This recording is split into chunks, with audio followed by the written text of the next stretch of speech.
Punta kami Badawi. 14 hours na magiging biyahe namin. Sakto lang. Go.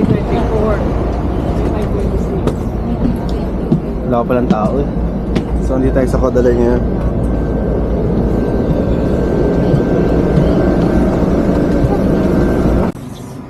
Ano tayo nakarating? 5 a.m.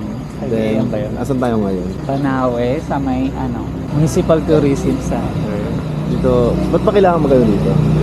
Natin yung pa-register kasi gusto may mangyari sa atin. Hindi niya sagot.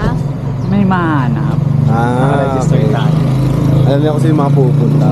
Ah, Bali, umalis kami ng Manila ng 9 a.m. Ay, 9 p.m. 9 p.m. Tapos bali 8 hours at 9 hours. Ang pumasahin namin doon each is 1K. 1,000 per head. Kasama ng CR.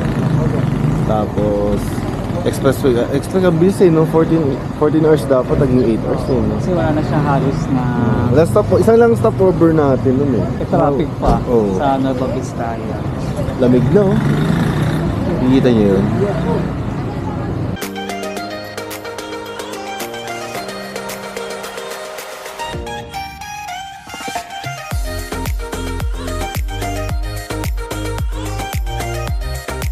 So dito kami ngayon, papuntang Batad. Nag-hiking kami, medyo mataas yung pinagalingan namin.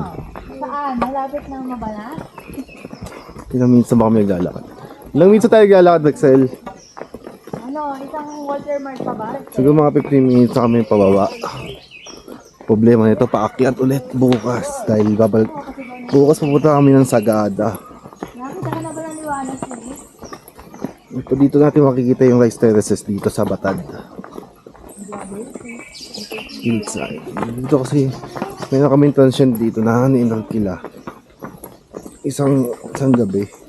Delikado lang yung mga tinatapakan kasi basa eh. Kasi itong stick na to, 20. Bago bumaba, i-offer sa inyo din yan.